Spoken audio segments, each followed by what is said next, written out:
Boa noite, boa noite, boa noite. Boa noite a você que nos acompanha pelo Facebook. Que a graça e a paz de Jesus seja com cada um de vocês. Nesta noite que nós separamos para adorar a Deus. Bênção demais, mais um dia em gratidão a Deus, né? Pela nossa vida, pelo seu cuidado, pelos nossos familiares. Eu quero começar com um texto que está lá em Ezequiel, no capítulo 15. Quero cumprimentar a todos com esse texto, em Ezequiel capítulo 15, versículo 6. Nessa semana eu fiquei maravilhado com esse texto e decidi compartilhar com vocês nesse início desse culto, no início desse culto. Versículo 6 de Ezequiel capítulo 15, e diz assim o texto: Portanto, assim diz o Senhor Deus, como a lenha da videira entre as árvores da floresta, que entreguei ao fogo para ser queimada, assim entregarei os moradores de Jerusalém. Portanto, Deus diz, por meio da boca do profeta Ezequiel, portanto, já que vocês, Israel, e eu não quero entrar aqui no mérito do contexto, do porquê que o profeta está dizendo isso, por boca de Deus, mas só para situar, não é? Deus está dizendo assim: portanto, já que vocês não foram frutíferos, Israel, já que eu dei vocês a oportunidade de frutificar e vocês não frutificaram, vocês foram para mim uma árvore estéril, uma árvore inútil, que não deu frutos. Portanto, e aí Deus vem dizer que Ele vai fazer com Israel como Ele faz com a lenha da videira, lançar ao fogo. Porque o propósito, então, da lenha é, segundo Deus, também servir para fogo. E o que me maravilhou nesse texto é justamente essa parte, na leitura que eu estava fazendo essa semana. Deus dizer que a lenha da videira, ela serve para ser fogo. Quando nós olhamos para Deus como Criador de tudo, a gente imagina e olha para a criação e pensa que já entende tudo da criação, não é? Deus está dizendo aqui que a árvore que Ele criou, a videira, que dá uvas, né? Que dá azeitonas, né? A videira. É azeitonas ou uvas, gente?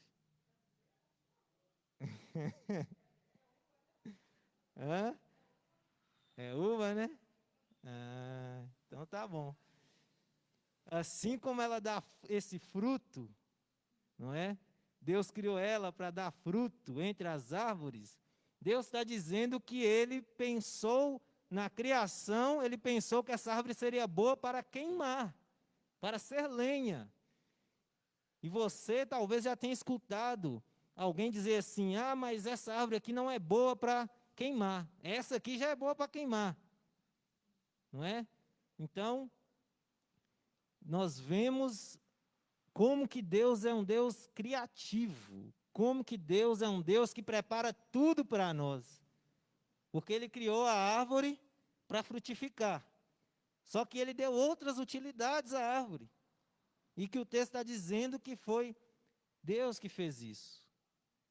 E cabe a nós, então, começar a descobrir a utilidade das coisas. E por isso que cada vez mais vai surgindo medicamentos naturais que o homem vai descobrindo a sua utilidade, que ele não sabia antes, mas Deus sabia, porque Ele criou todas as coisas. E aqui é interessante que o texto chama a atenção, me chamou a atenção, não é? Essa parte em que Deus diz que assim como Ele, aqui Ele usa a versão que eu uso aqui, diz entreguei.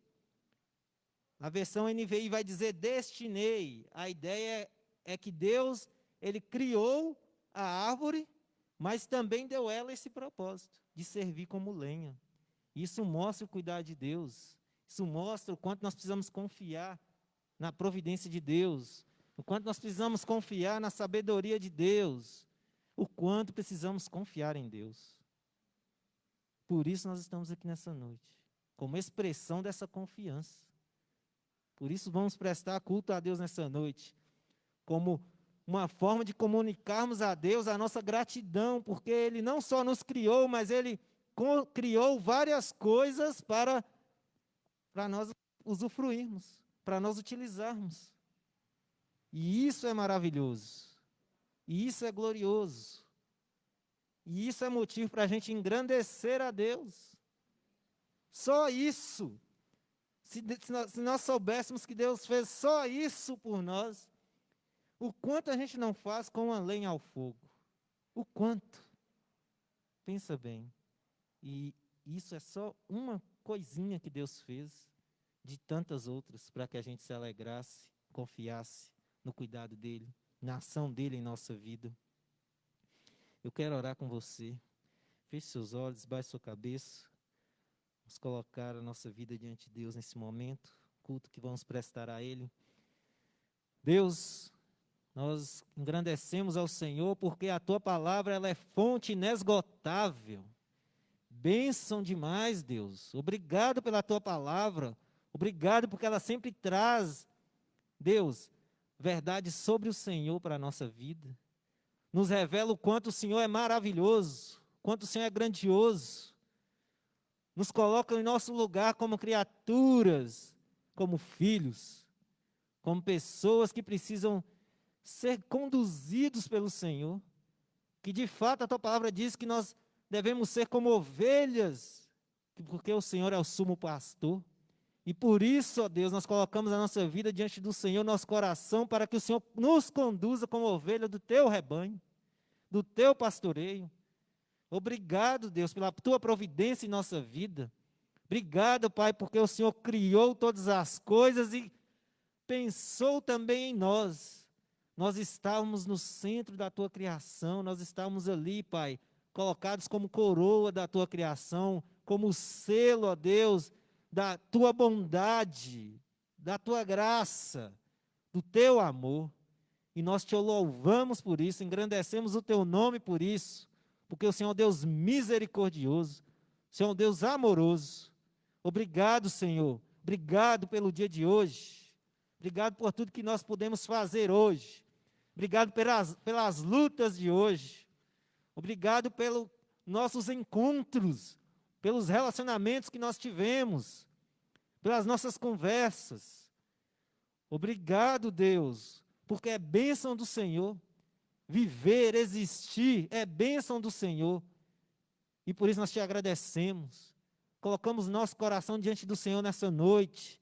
Deus, continue fazendo a Tua obra em nossas vidas. Precisamos de Ti cada vez mais. Precisamos ser moldados pelo Senhor cada vez mais.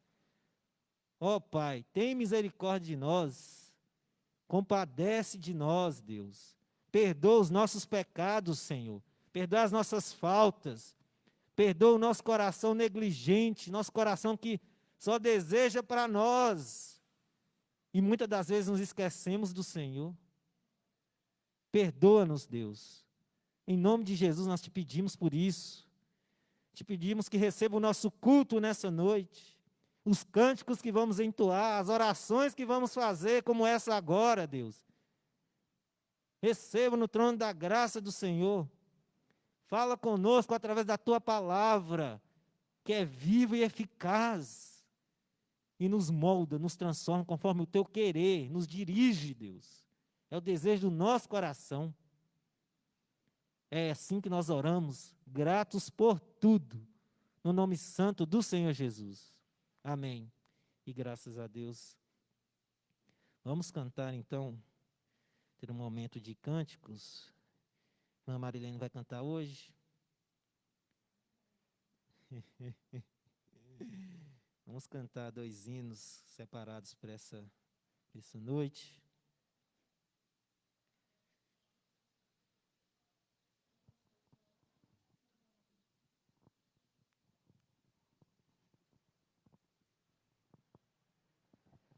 Som.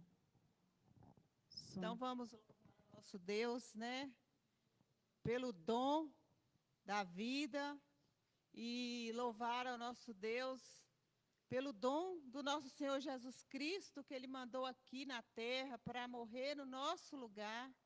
Nós não merecíamos, mas o nosso Deus, Ele é tão amoroso que Ele mandou o Senhor Jesus para morrer por cada um de nós.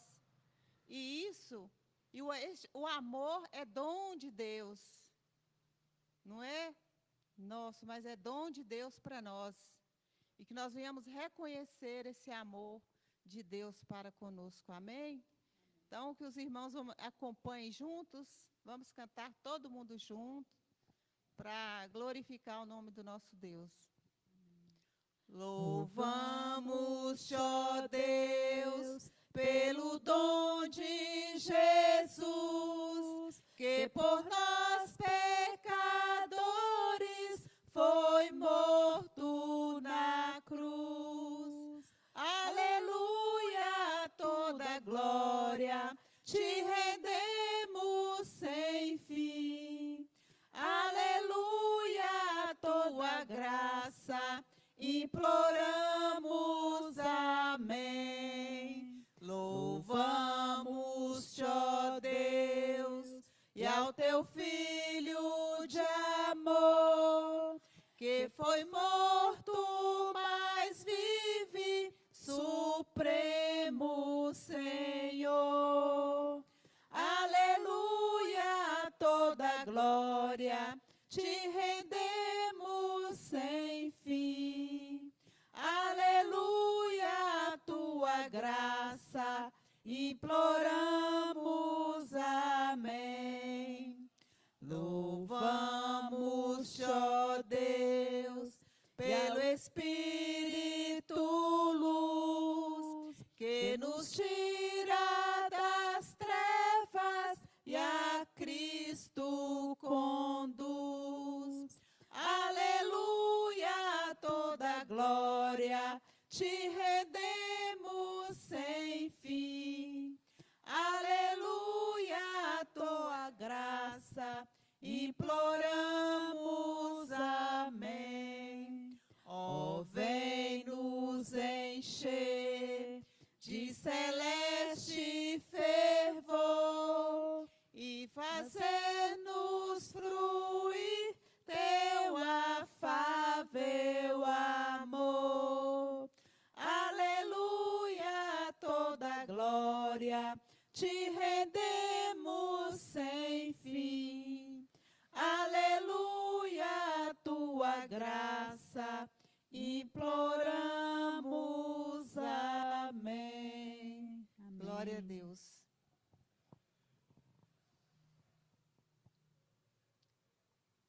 Então nós vamos cantar Seja Bendito o Cordeiro, né? Nosso Deus, nosso Jesus, Ele foi o Cordeiro que foi morto, Ele, né, representou ali o sacrifício, né, que Deus mandou o seu Filho como sacrifício por nós. Cordeiro mudo, que não falou nada, ele só obedeceu a Deus. Como cordeiro mudo, ele foi morto, para que cada um de nós estivéssemos aqui adorando e glorificando o nome dele. Amém. E nós temos que realmente estar reconhecendo que ele é o nosso Deus e que ele está aqui conosco nessa noite. Amém? Amém. Seja bendito o Cordeiro que na cruz por nós padeceu. Seja bendito seu sangue que por nós pecadores verteu. Eis neste sangue lavados, com roupas que tão alvas são, os pecadores remidos que perante seu Deus hoje estão. Alvo mais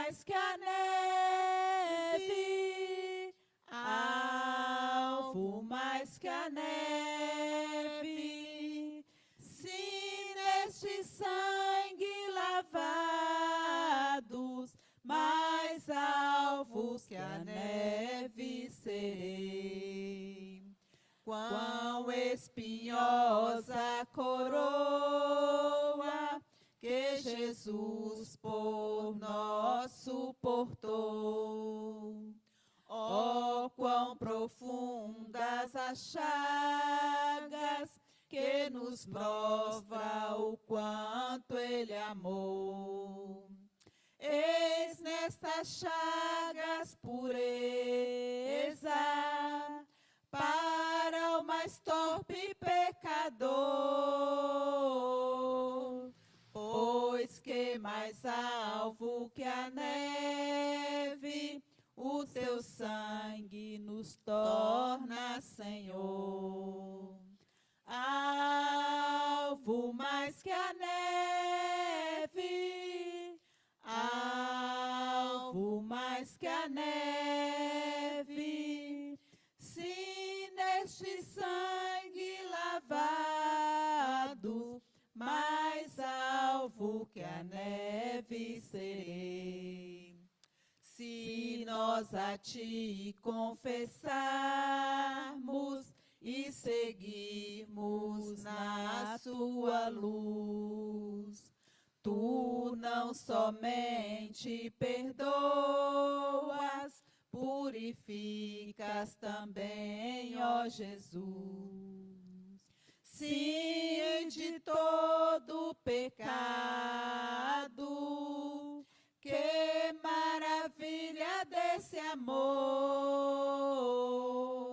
pois que mais alvo que a neve, o seu sangue nos torna, Senhor.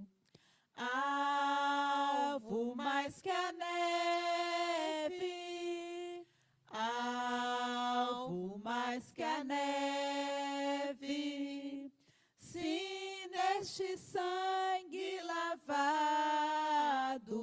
mais alvo que a neve serei. Amém, Jesus.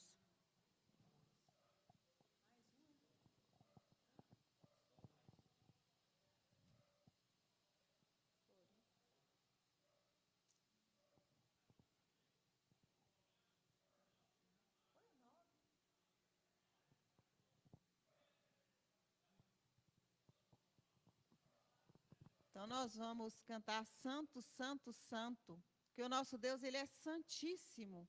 Ele é santo, santo, santo. E um dia nós estaremos com ele na eternidade, cantando este cântico em adoração. Santo, santo, santo é o Senhor Deus dos exércitos. Então nós vamos reconhecer nessa noite o quanto nosso Deus é santo, entoando este cântico a ele. Amém? Amém. Mas eu quero ver os irmãos cantando. Eu quero ver a expressão dos irmãos de adoração. Amém? Amém. Você que está em casa também pode também cantar, né, e reconhecer que esse Deus, que o nosso Deus, ele é santíssimo. Santo, santo, santo, Deus onipotente, cedo de manhã cantaremos teu louvor. Santo, santo, santo, Deus Jeová triuno, és um só Deus, excelso Criador. Santo, santo, santo, todos os remidos, juntos com os anjos, proclamam teu louvor.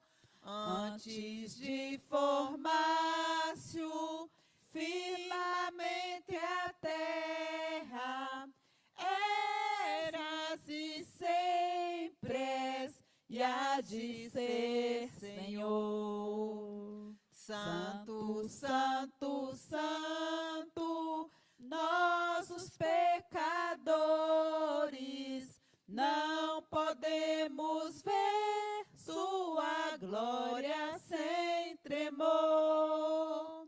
Tu somente és santo, não há nenhum outro.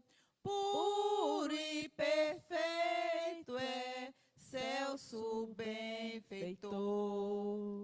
Santo, santo, santo, Deus onipotente, tuas obras louvam teu nome com fervor. Santo, santo, santo, justo e compassivo, és um só Deus, supremo Criador. Amém, Amém. Jesus.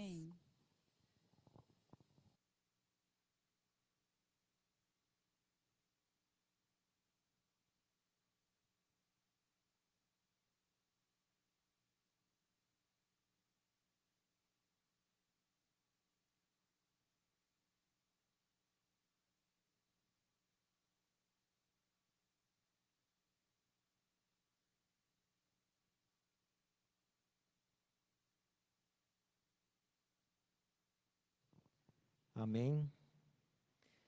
Louvado seja Deus.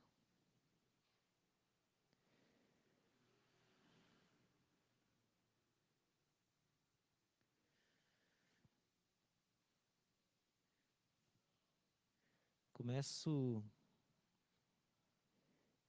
pensando com vocês,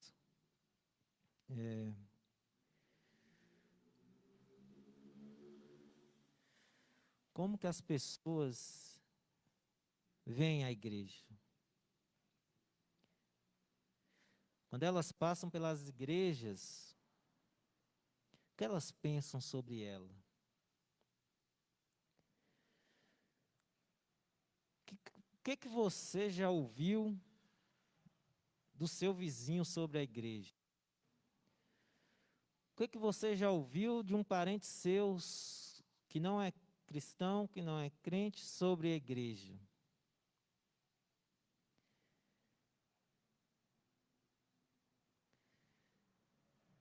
O que os moradores aqui do bairro dizem da segunda igreja?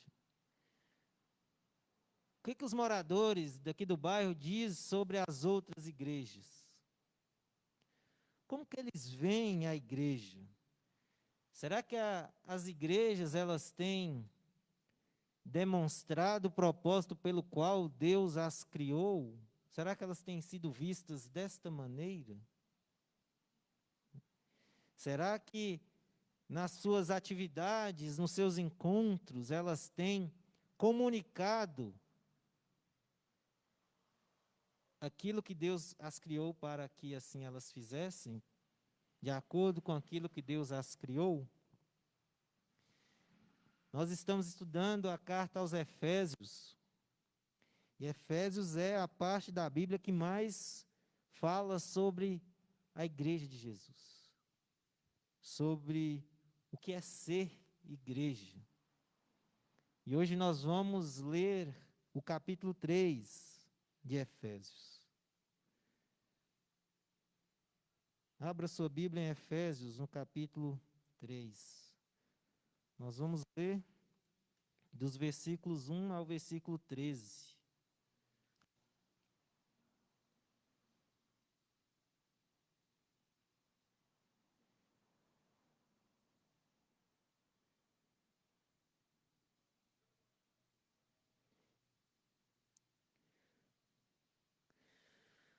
O nosso tema é Deus e a Igreja de Jesus, compreendendo e valorizando os grandes alvos que Deus estabeleceu para a igreja.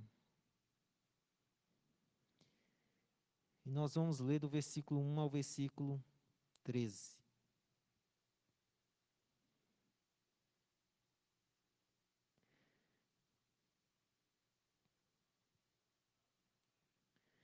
Se coloquem de pé para essa leitura, em reverência à palavra de Deus.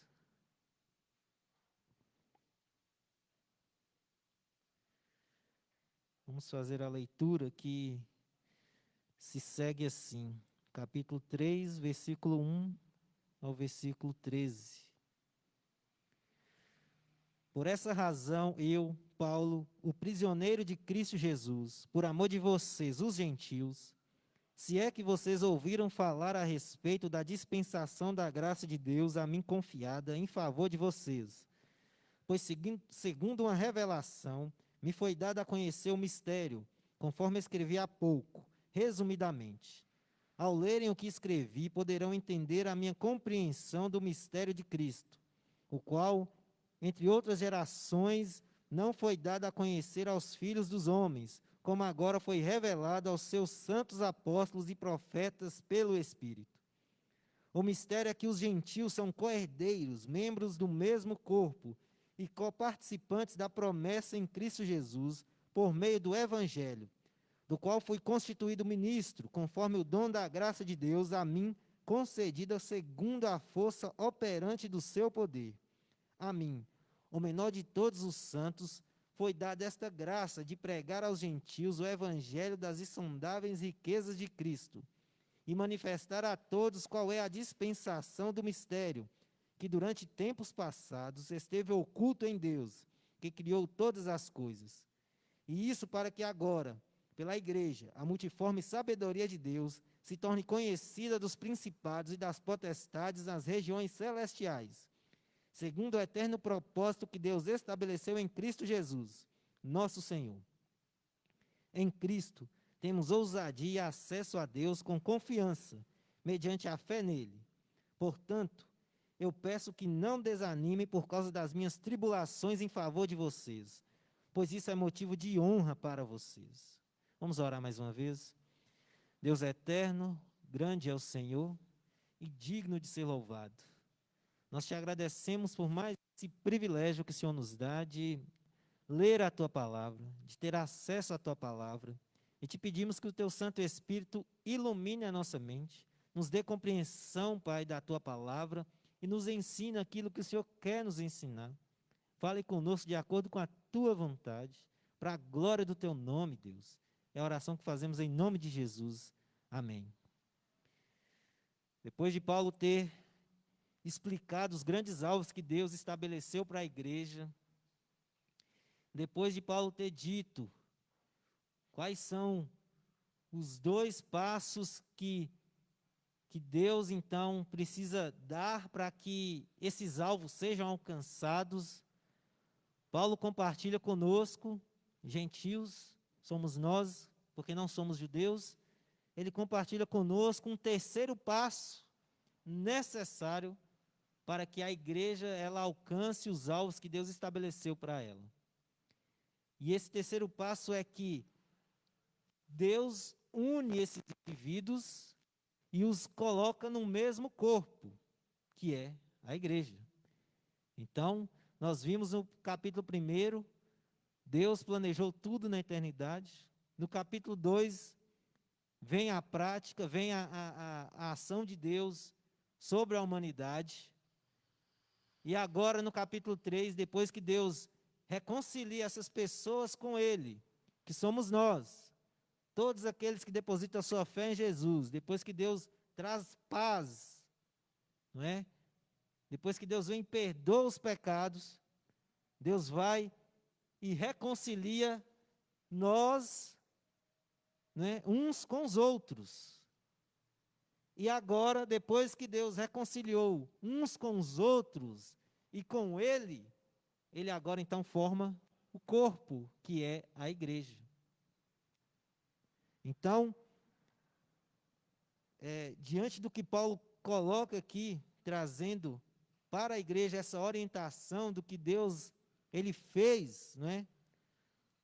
Nós vamos perceber que o evangelho ele tem um papel primordial nessa ação de Deus. O evangelho, ele revela o mistério de Deus ao mundo.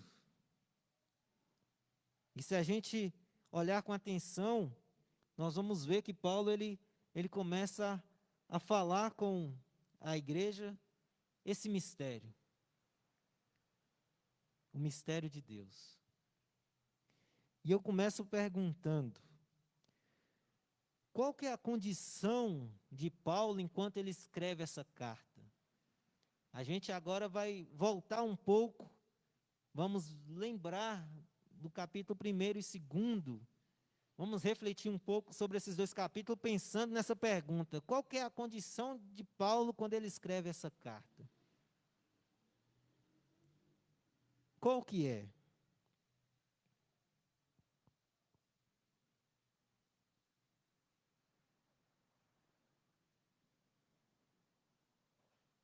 Qual que era a condição de Paulo quando ele escreveu essa carta?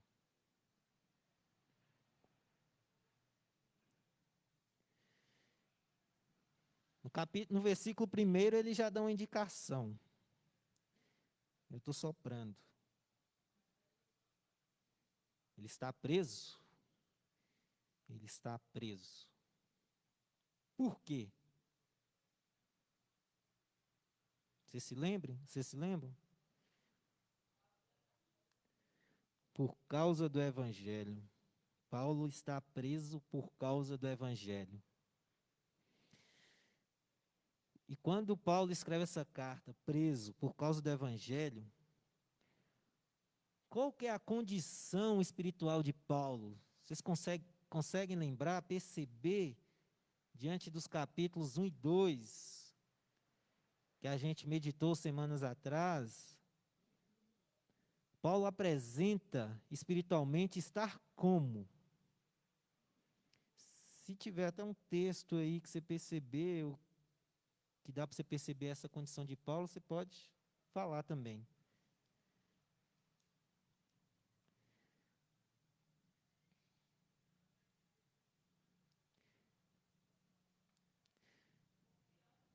Confiante.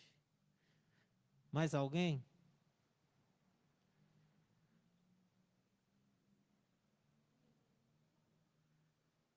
Paulo está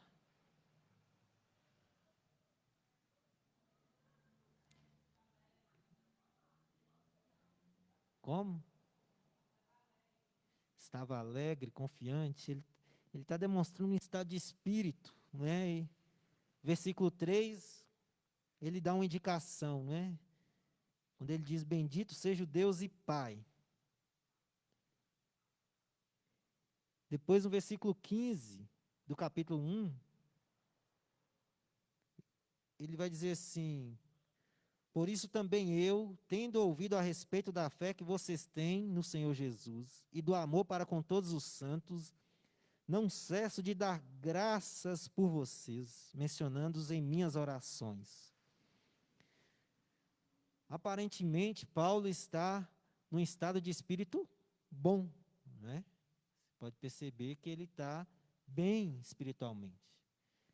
Mas veja que ele está preso, como ele diz no versículo 1, né, do capítulo 3, ele está preso, né?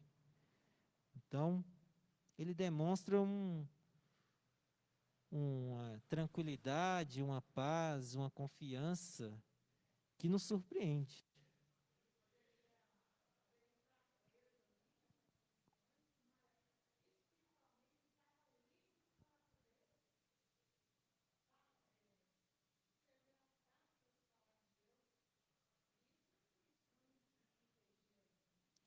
Por que que isso assim é tão surpreendente, é tão incrível? Na opinião de vocês. A fé?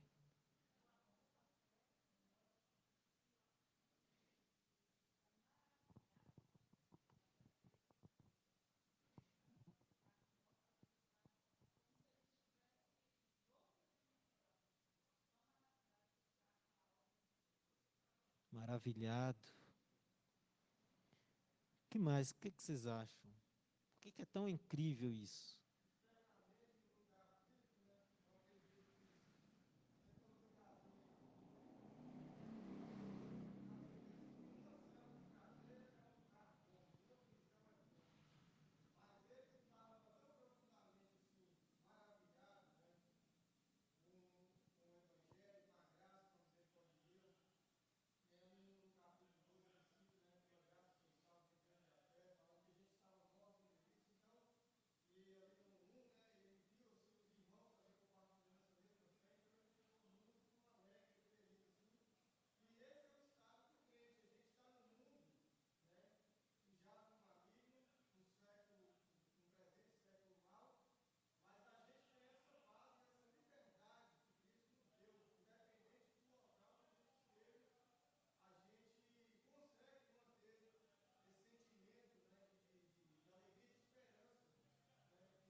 Sim, sim, sim.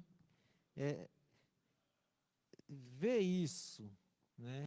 E perceber isso, vida desse crente, né? Pensar sobre isso. Qual que é a nossa hoje, a nossa maior dificuldade de colocar isso em prática, né? Muitos de nós têm essa dificuldade, né? De colocar isso em prática. Isso se dá a quê? O que é que vocês acham? De às vezes colocar, ter esse sentimento, né? Esse estado de espírito confiante. Alguém chuta? Alguém tem alguma ideia, alguma opinião sobre isso?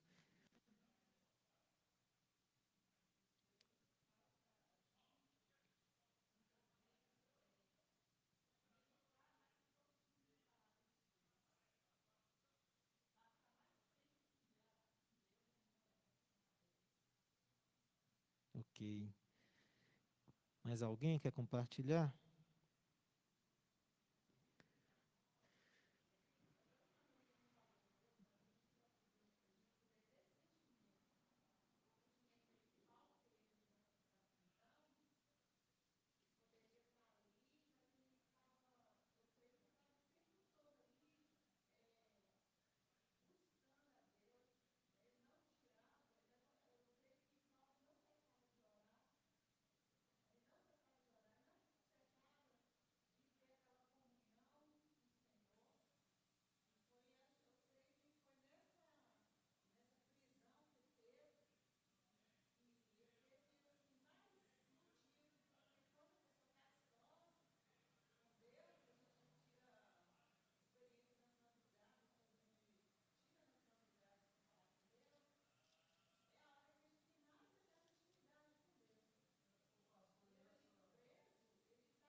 Você acha que a busca dessa intimidade maior com Deus, maior que eu falo no sentido de constante, né? De uma busca constante por estar íntimo, né?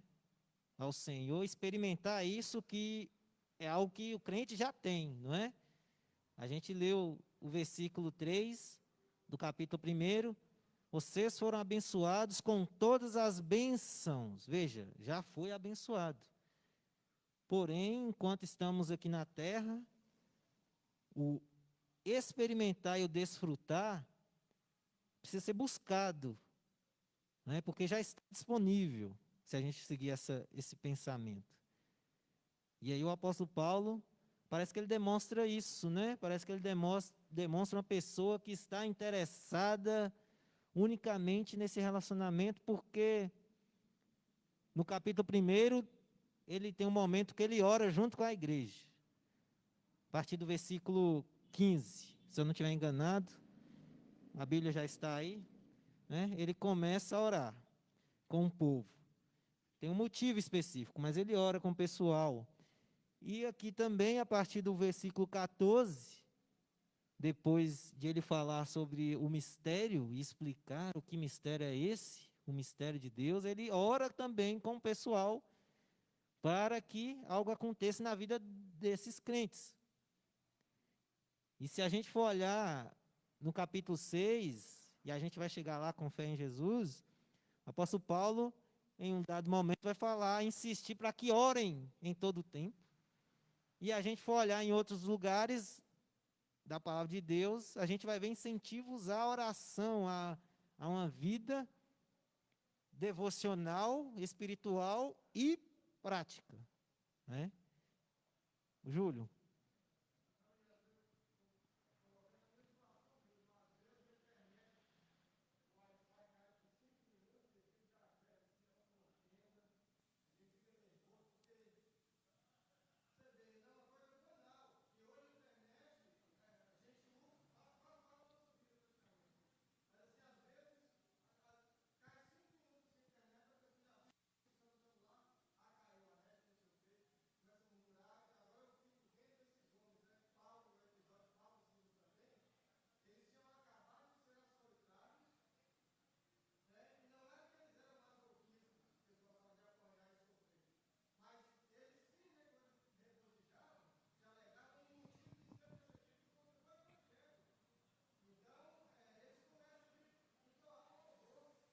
Sim.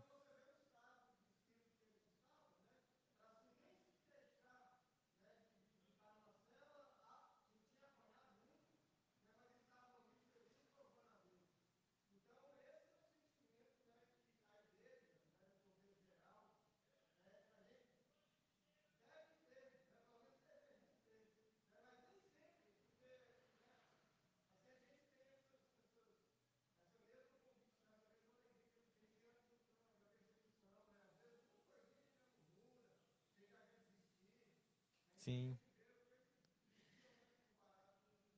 Eu acho que um, a minha impressão que eu tenho, né, a leitura que eu faço é que a nossa, o Evangelho hoje, Jesus hoje, para nós, e essa realidade de Jesus como Salvador e Senhor, para nós tem um impacto menor do que era naquele tempo.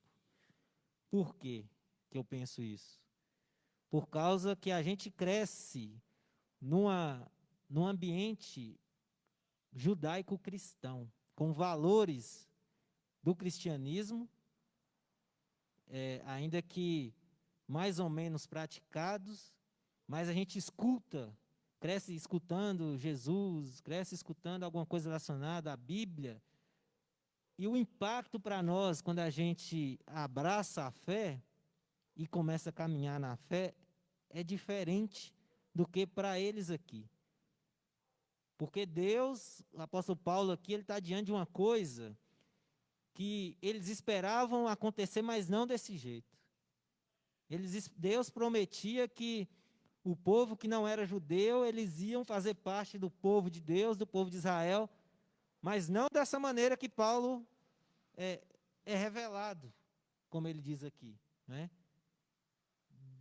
Deus prometia que o povo iria fazer parte, os gentios, o povo que não era judeu ia fazer parte do povo judeu, né? Só que na compreensão deles não era desse jeito que Deus estava planejando.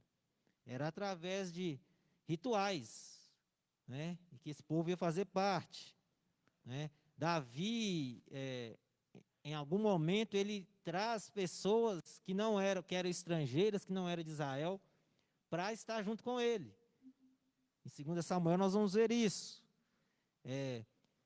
Tem um geteu chamado Obed-Edom, em que a arca fica na casa dele. Ele era estrangeiro e ele é abençoado pela arca, por Deus, né? Enquanto a arca está na casa dele. E ele era estrangeiro. Tinha Itai também, o outro que fazia parte também do meio de Davi, que fazia parte ali do exército, que estava ajudando Davi, e ele era estrangeiro. Havia já um início de boas-vindas para esses que eram estrangeiros, que não eram judeus.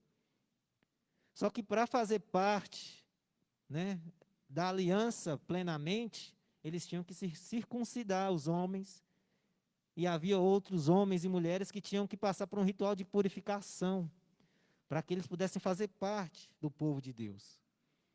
Então, Paulo, ele estava diante de uma situação que eles não imaginavam que seria daquele jeito. E o impacto para ele foi muito maior do que para nós hoje. Quando ele entendeu o que Deus estava fazendo no mundo, ele só se prostrava. A mente dele se voltou para aquilo que Deus queria dele. Como nós lemos aqui, como nós estudamos aqui, Filipenses, no capítulo 3, né, numa quinta-feira dessas atrás, em que ele olha para a vida dele e fala: isso tudo aqui para mim é cocô. Em minha vida, comparado com Jesus, cocô. Qualquer outra coisa que eu tiver que fazer, se tiver que comparar com Jesus, com a minha vida com Deus, é esterco. Não tem valor nenhum. Por quê? Porque ele teve um encontro com Jesus num contexto em que ele não esperava que as coisas fossem caminhar daquele jeito. Então, tudo novo. Por isso que ele vai dizer várias vezes, tudo se fez novo. Deus está criando uma nova criação de Deus. Palavras hoje que para nós não tem a mesma força. Eu estou me exercitando para me desprender da palavra salvar. Quando tem que gravar alguma coisa, eu sempre falo salvar, salvar. Essa palavra já perdeu o sentido para nós. Falar que Jesus é Salvador não tem muito sentido hoje, no contexto nosso. Não tem. Mas naquela época, Salvador era um Senhor que viria para libertar o povo da escravidão, para libertar o povo da opressão, para libertar e dar uma vida nova para o povo. E aí, quando fala Jesus é o Salvador, o povo fica maravilhado. O que? Jesus é o Salvador? Vocês entendem a diferença hoje da gente estudando a palavra de Deus, encontrando com o Senhor para aquele povo naquela época? Eu acho que é muito grande. Mas isso pode ser resgatado justamente a partir do nosso coração voltado para o Senhor. Na nossa busca pelo Senhor. Na nossa busca de nos alinharmos à vontade de Deus. Entendendo para que nós somos chamados. Porque tem um propósito. Deus nos chamou com um propósito.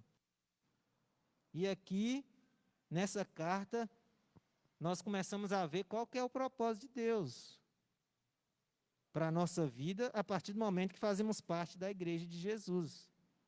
E Paulo estava diante disso. Né? E aí, ele então escreve, falando sobre a igreja. Então, Paulo, ele, nesses primeiros versículos que nós lemos aqui, ele demonstra, assim, uma confiança naquilo que Deus deu ele para fazer, que é levar a mensagem do mistério de Deus aos gentios. Né? O Espírito revelou isso para ele. Para ele, para os apóstolos, né? E para os profetas, ele vai dizer. E toda a ação de Paulo é para favorecer o povo gentil. Tudo que ele faz é para isso. Por isso que ele diz, eu sou prisioneiro de Cristo. Eu não sou prisioneiro de César. Eu não sou prisioneiro de Roma. Eu só estou preso por causa de Cristo. Tal a convicção de Paulo daquilo que estava diante dele, dessa revelação, daquilo que Deus está fazendo no mundo, e que começou lá, no passado, há 2000 anos atrás. Oi.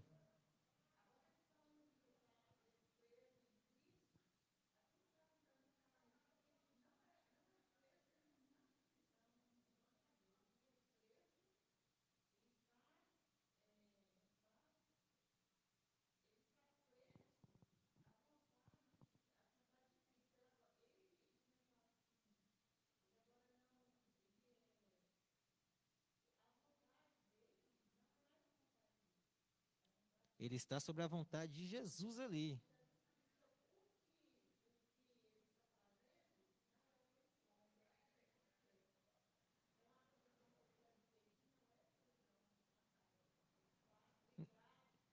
Ele está falando assim, ele está falando, eu estou preso. Mas eu estou preso, mas quem que me guarda na prisão, eu estou sujeito na prisão é a Jesus. Eu estou preso por causa de Jesus. É por causa daquilo que eu estou fazendo na proclamação da palavra de Deus, de falar que Jesus é o Salvador e Senhor. Então é por causa de Jesus que eu estou preso. Isso. Ele está... isso mesmo. É... Isso, aí ele faz esse trocadilho, não é? De falar assim, não, eu estou preso sim, mas eu sou prisioneiro de Jesus, eu não sou de César. Não é que em Atos dos Apóstolos, em um dado momento, ele vai falar lá para o tribunal que está julgando ele, eu apelo para César, me manda para César, eu quero ser julgado por César, porque ele viu que os judeus estavam criando um plano para tentar matar ele. Então, quando ele apela para César, ele é mandado para lá para ser julgado por César. Então, ele está prisioneiro, ele é preso de César. Só que ele fala assim, não sou prisioneiro de César, sou prisioneiro de Jesus. Porque é por causa da minha missão, daquilo que Deus colocou diante de mim para fazer, é por isso que eu estou preso. Ou seja, eu estou sujeito à vontade de Deus. Então, eu sou preso por causa de Deus. Eu estou preso, sou prisioneiro de Jesus. Essa é a ideia. Em vez de ser prisioneiro do governo de Roma, não, é de Jesus, porque ele está preso por causa do Evangelho. Entendeu? Essa é a dinâmica dele, Júlio.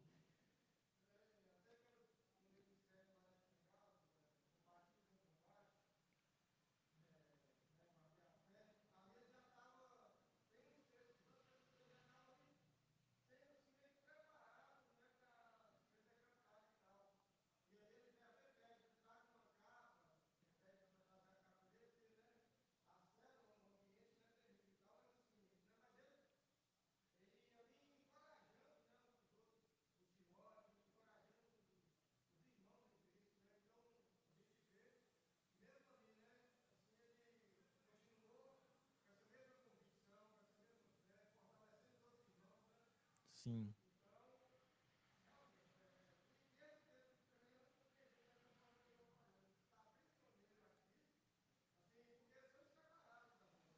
Isso.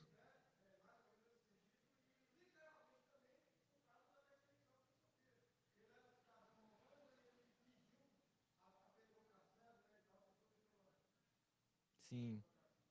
Isso. E aqui Paulo, então, ele vai dizer no versículo 3 que há um mistério. E ele vai falar que esse mistério ele já falou resumidamente antes. Ele já falou um pouco antes. E isso aí a gente pode pensar no capítulo 1 e capítulo 2, que Paulo está explicando esse mistério.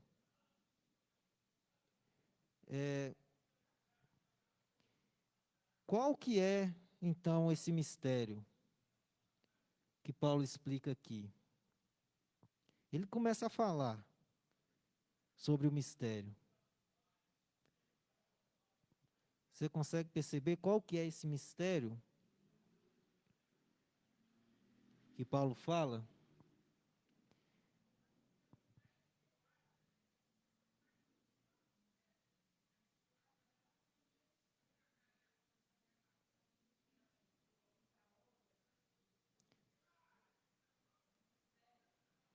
Aqui, o mistério aqui.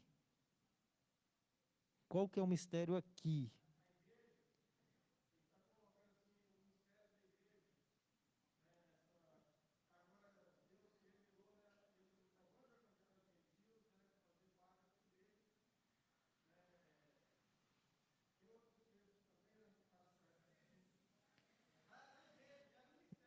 Veja, o mistério, ele está falando aqui, ele começa a falar que esse mistério foi dado a ele por revelação, e ele começa a falar que mistério é esse.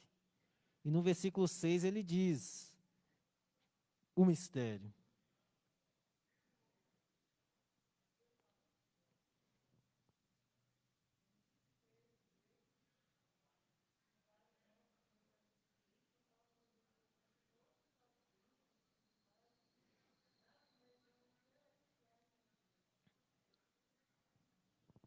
Não, no capítulo 3 mesmo. No capítulo 3 mesmo. No capítulo 3 mesmo.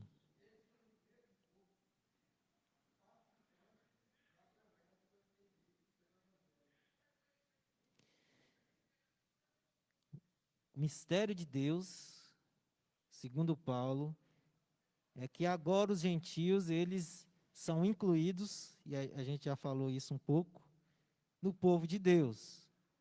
Os gentios agora, eles fazem parte do povo de Deus pela fé em Jesus, não mais por ritual.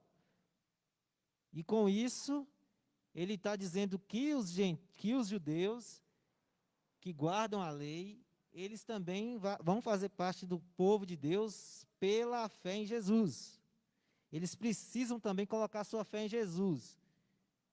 Então, esse mistério de Deus é a formação da igreja, né?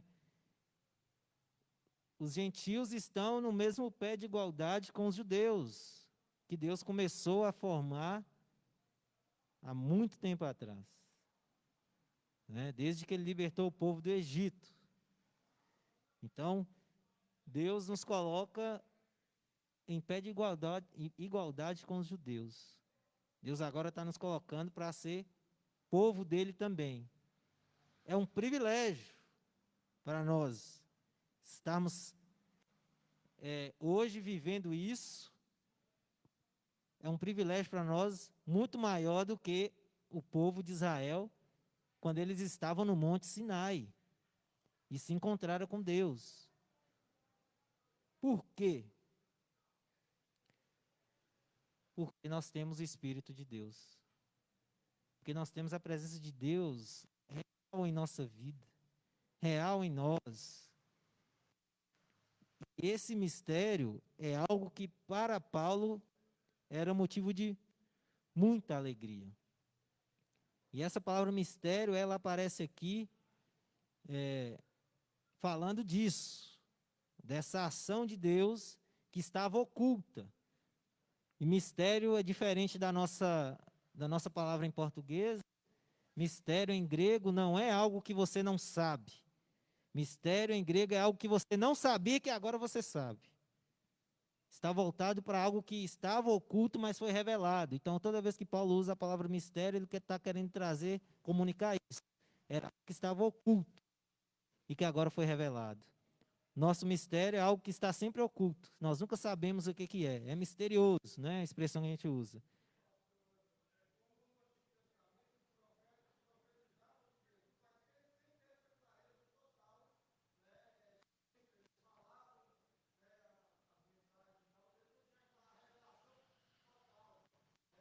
Sim.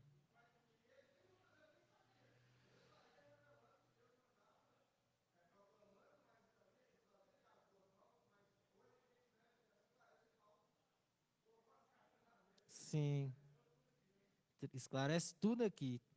Tudo que os profetas falaram por boca de Deus no passado, e Paulo traz essa realidade de que o mistério de Deus é que agora, segundo, por meio de Jesus Cristo, gentios, judeus e gentios são unidos em um só corpo. Agora não tem mais essa diferença racial, no sentido de desprezo. Não, Deus está criando um povo multirracial. Não é só mais judeus, mas é coreanos, alemãos, africanos, brasileiros. Todos fazem parte do povo de Deus. Todos podem fazer parte do povo de Deus.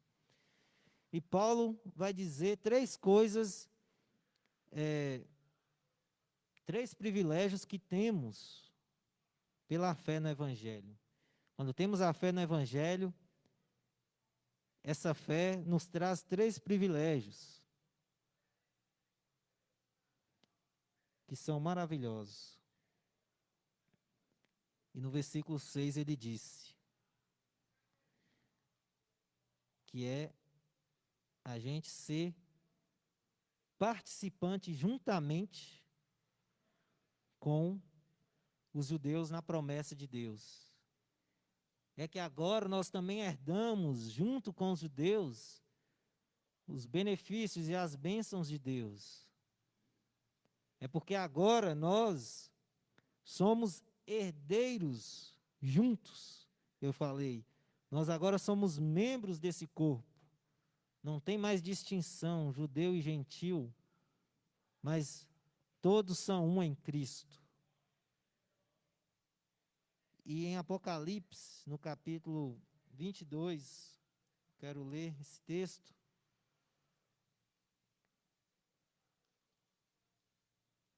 Do versículo 1 ao versículo 5, diz algo assim muito maravilhoso. Então o anjo me mostrou o rio da água da vida, brilhante como cristal, que sai do trono de Deus e do Cordeiro, no meio da praça da cidade, e de um e de outro lado do rio está a árvore da vida, que produz 12 frutos, dando seu fruto de mês em mês. E as folhas da árvore são para a cura dos povos. Nunca mais haverá qualquer maldição. Nela estará o trono de Deus e do Cordeiro. Os seus servos o adorarão, contemplarão a sua face, e na sua testa terão gravado o nome dele. Então já não haverá noite, e não precisarão de luz de lamparina, nem da luz do sol, porque o Senhor Deus brilhará sobre eles, e reinarão para todo o sempre. Eles, versículo 2 diz no finalzinho, os povos, uma multidão, todos os povos, agora fazem parte e se tornam um povo de Deus. E esse é um privilégio que temos diante de Deus, de fazermos parte da igreja de Jesus. Diante dessa alegria que Paulo expressa para nós, ele nos mostra que, independente das circunstâncias, nós devemos olhar para a salvação, olhar para aquilo que Deus fez. Hebreus vai dizer: Olhe para o autor e consumador da sua fé, Jesus Cristo. Significa que você vai passar pelas dificuldades, pelos problemas, somente olhando para Jesus. E olhar para Jesus é ter uma vida voltada para aquilo que agrada a Deus. É um relacionamento com Deus. Por mais que venham situações difíceis, você vai superar porque você está olhando para Ele, para o autor e consumador da fé. E isso era motivo de Paulo se sentir maravilhado, mesmo estando preso, mesmo estando ali numa possível sentença de morte, de ser executado, né? Então, pense um pouco sobre as circunstâncias da sua vida, né, que você gostaria de mudar. E pense como seria se você seguir o exemplo de Paulo aqui. Qual que é o mistério de Deus e o seu propósito? Como eu disse, o mistério de Deus é a igreja. E ela precisa demonstrar, na verdade, ela demonstra, né? Ela demonstra a multiforme sabedoria de Deus. Ela demonstra as várias formas da sabedoria de Deus. Mostra o quanto Deus ele é sábio naquilo que ele faz. Esse é o propósito da igreja. E o papel de Paulo é comunicar isso. E Paulo nos chama a comunicar isso. Na verdade, Jesus nos chamou a comunicar isso. Mateus 28, versículos 19 a 20. E depois, nos evangelhos, isso se confirma. E Paulo vai dizer aqui, no versículo 8 e 9, que ele vai pregar as insondáveis riquezas de Deus. Ele foi chamado para isso, como parte da igreja de Jesus. E pregar sobre essas riquezas insondáveis, elas têm a ver com a cruz. Tudo aquilo que nós obtemos pela cruz, pelo sacrifício de Jesus. Nós somos ressuscitados do nosso pecado, da morte, né, que nós estávamos por causa do pecado. E essa é uma das riquezas. Nós agora estamos, como vai dizer no capítulo 1, né, que nós estamos entronizados com Jesus. Nós estamos entronizados com Jesus. Capítulo 2 vai dizer isso, versículo 6. Ele nos fez assentar nas regiões celestiais em Cristo. Estamos entronizados. Podemos desfrutar desse poder de Deus, de Jesus ali. Nós agora experimentamos a reconciliação de Deus.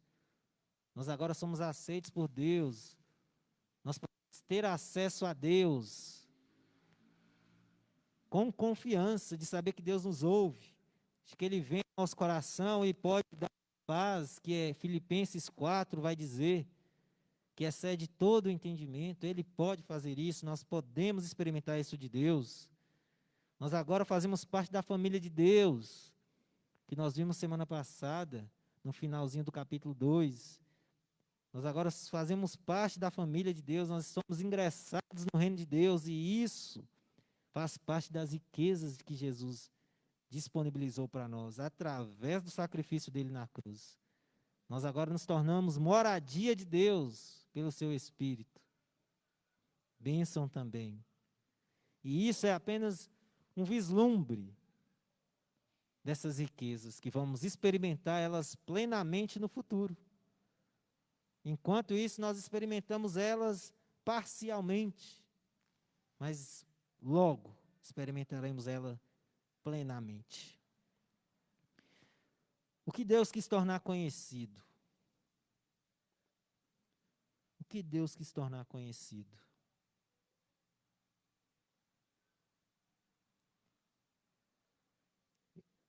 Eu até já falei.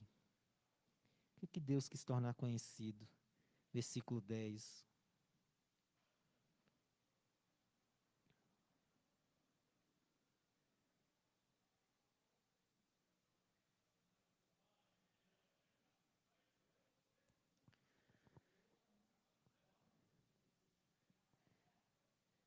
multiforme sabedoria de Deus.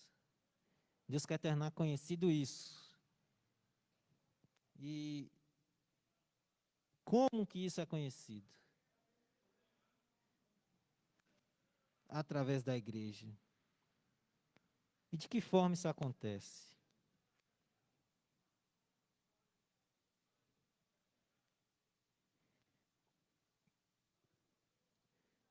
Se a igreja demonstra a sabedoria de Deus, né? A expressão aqui multiforme é multicolorido. Traz a ideia que, imagina o tapete que nós temos ali. Você olha para o tapete e você vê várias formas em que ele foi feito. Você vê os detalhes em que ele foi feito. Você vê muitos detalhes que mostram esse tapete de uma forma diferente. Né? Mas é um tapete. E mostra a beleza do artista que fez esse tapete. Né? O acabamento que ele deu. Então, a ideia é que Deus, a sua sabedoria, ela age de uma forma multifacetada, muito diferente, de maneiras diferentes, de maneiras variadas. E ela é vista pela igreja. Quando Deus forma a igreja, Ele está demonstrando essa sua sabedoria. Então, por isso que no início eu comecei falando, como as pessoas veem a igreja? Elas precisam ver na igreja a sabedoria de Deus. Elas precisam ver na igreja como que Deus é sábio e como que faz isso. Quando a igreja se reúne, ela está demonstrando a sabedoria de Deus.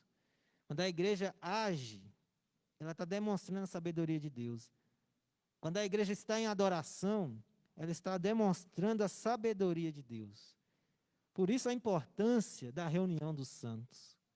Porque a igreja reunida, ela demonstra a sabedoria de Deus. E nós somos chamados para demonstrar a sabedoria de Deus. É o que o texto está dizendo. Não é o pastor Wesley que está dizendo. O texto está dizendo que Paulo está falando. Foi dada esta graça de pregar aos gentios o evangelho das insondáveis riquezas de Cristo e manifestar a todos qual é a dispensação do mistério, ou seja, qual é a estratégia desse mistério. Qual é o plano? Que durante tempos passados esteve oculto em Deus esse plano, que criou todas as coisas. E isso para que agora, pela igreja, a multiforme sabedoria de Deus se torne conhecida dos principados e das potestades nas regiões celestiais. Veja, que é tão grandioso isso, que nem os anjos sabiam o que Deus estava fazendo. Os anjos agora veem a igreja se reunindo para adorar a Deus e eles ficam perplexos, boquiabertos, impressionados, porque eles não esperavam que isso fosse acontecer. E quando a igreja se reúne, ela está demonstrando para os seres celestiais a multiforme sabedoria de Deus. E as pessoas, na medida que nós falamos, na medida que nós pregamos o evangelho, as pessoas elas têm a oportunidade de conhecer esse Deus que tem uma sabedoria multiforme, variada, diferente. Por isso, como igreja, nós precisamos agir de acordo com o propósito que fomos criados. Nós precisamos deixar de ser instituição e nos atentarmos mais para a nossa missão. A igreja tem uma missão. E nós precisamos cumprir a missão. Nós somos chamados e nós temos o privilégio de fazer muitas coisas. Mas o chamado da igreja é um só.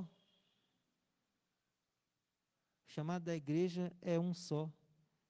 Mostrar a sabedoria de Deus. E demonstramos a sabedoria de Deus através dessa igreja que é ativa e atuante. E nós vamos ver nos próximos estudos como que isso então, porque até aqui Paulo está falando de algo celestial. Ele está ainda no plano teológico da coisa. Ele ainda está expressando a sua maravilha diante do que Deus fez. Mas nos próximos capítulos, Paulo começa a mostrar como que é isso na prática. Como que essa igreja na terra, como que essa igreja local no bairro, ele vai trazer isso para nós. Vai trazer isso, trouxe isso para aquela igreja. Mas aqui ele está falando de coisas ainda no seu campo espiritual. E nós vamos entendendo que quando nós somos abençoados nas regiões celestiais e as bênçãos espirituais estão disponíveis para nós como igreja, quando nós entendemos que nós agora somos reconciliados entre nós e com Deus, e que Deus fez isso para que a sua multiforme sabedoria fosse então revelada, nós então temos a condição de cumprir a missão. E como fazemos isso? Nos próximos capítulos, Paulo vai mostrando isso. Mas muito que ele vai falar, nós já sabemos. Né? Muito que ele diz, nós já sabemos. Mas aqui ele está ainda no campo espiritual, teológico, né? Disso. Mas é a missão da igreja, ela precisa cumprir. E segundo o pastor Israel Belo de Azevedo, ele, diante dessa verdade, deste texto, do que Paulo está falando aqui, eu quero ler o comentário que ele faz como uma crítica que ele coloca sobre aquela ideia que temos de que nós precisamos, muitos, né, têm na verdade, de que é preciso montar um grande evento para que a igreja cumpra a sua missão. Ele vai dizer assim, de forma provocativa, a igreja é a única organização que não precisa elaborar o chamado planejamento estratégico, o modismo do mundo empresarial, porque a sua missão está dada. Versículo 8 e 9, que nós lemos. A missão já está dada para a igreja. É só ir e fazer. Simples. E qual que é a missão da igreja, segundo o texto que lemos, então?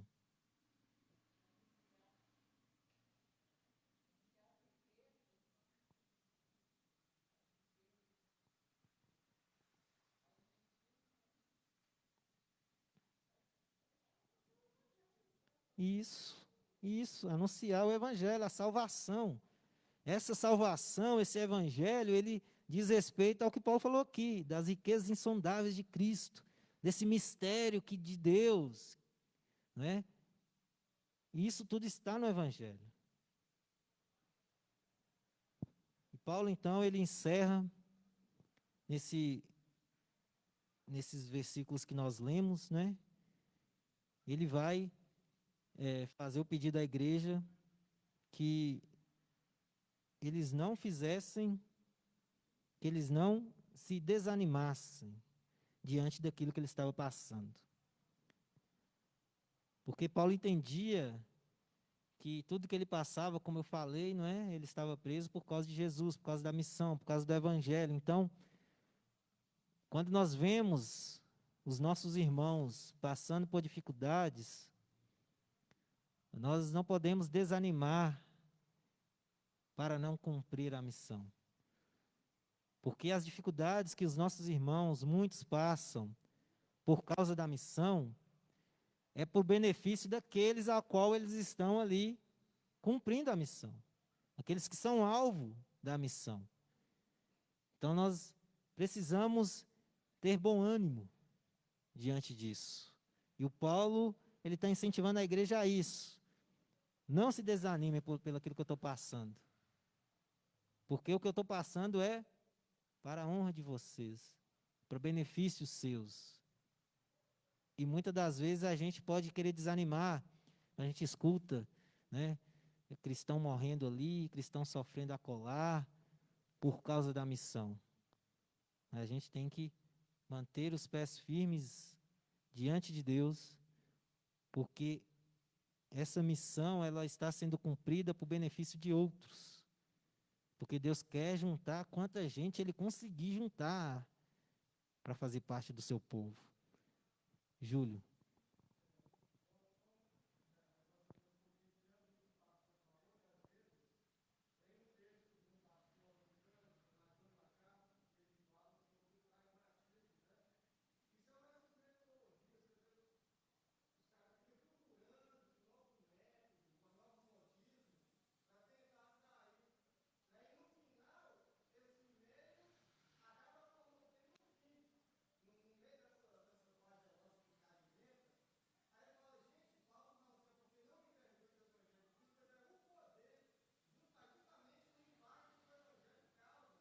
Sim. Ele por si só.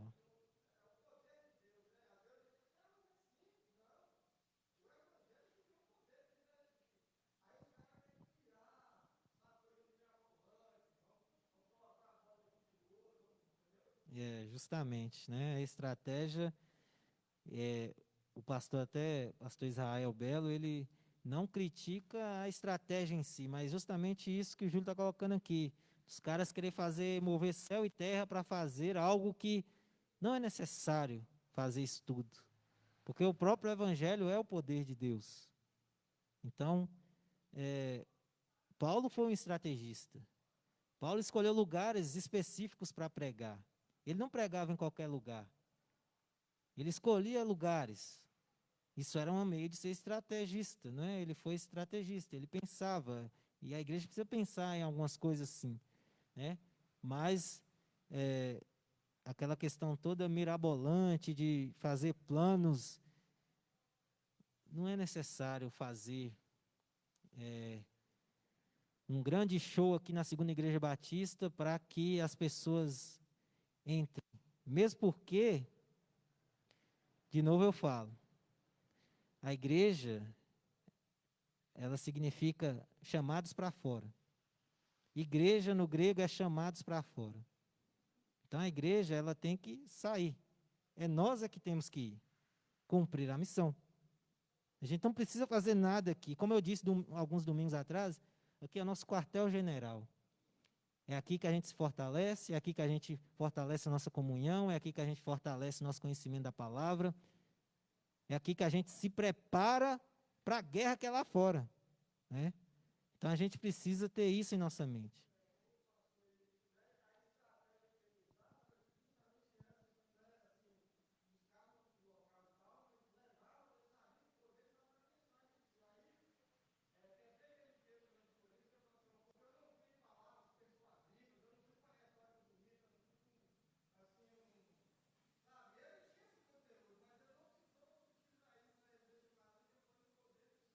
Sim,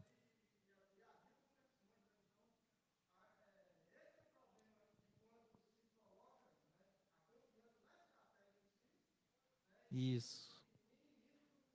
O poder do evangelho. Pensando em tudo isso que Paulo fala para a gente aqui, como que saber de tudo isso pode influenciar a sua atitude ao vir no próximo domingo ao culto? Pense com você. Quero orar com você. Se põe de pé. Vamos orar ao Senhor.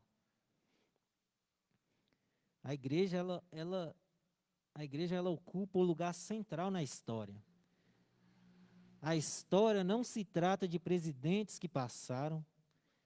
A história não se trata de eventos ocorridos. A história não se trata de guerras lutadas, perdidas e vencidas, como a gente vê nos livros de história. A história se trata de Deus salvando o homem da sua condição de pecado. A igreja, ela é central na história, porque é através da igreja que Deus está formando o seu povo. A igreja é central para o evangelho, porque não tem mais distinção. É a sua missão pregar o evangelho. Essa igreja, ela é central para a vida cristã, porque é a igreja que tem comunhão uns com os outros. É a igreja que promove a santificação dia após dia, a busca por santidade, a busca por relacionamento com Deus e uns com os outros. É a igreja. A igreja faz parte do reino de Deus. Vamos orar. Pai, obrigado. Nós queremos te agradecer por essa noite. Queremos te agradecer por esse tempo, ó Deus, de meditação na tua palavra, de culto ao Senhor. Nos leve em paz aos nossos lares, Senhor. Protegidos e guardados pelo Senhor. Nos abençoe no decorrer dessa noite, no resto dessa semana. Visita os nossos familiares agora onde eles estão. Trata a vida, trata os corações. Revela a tua vontade para a vida deles. E revela a tua vontade para a nossa vida. Obrigado, Senhor. Mais uma vez te agradecemos por esse privilégio de estarmos aqui nessa noite. Receba o culto que prestamos, ó Deus, ao Senhor. Em nome de Jesus que nós oramos. Amém. Graças a Deus.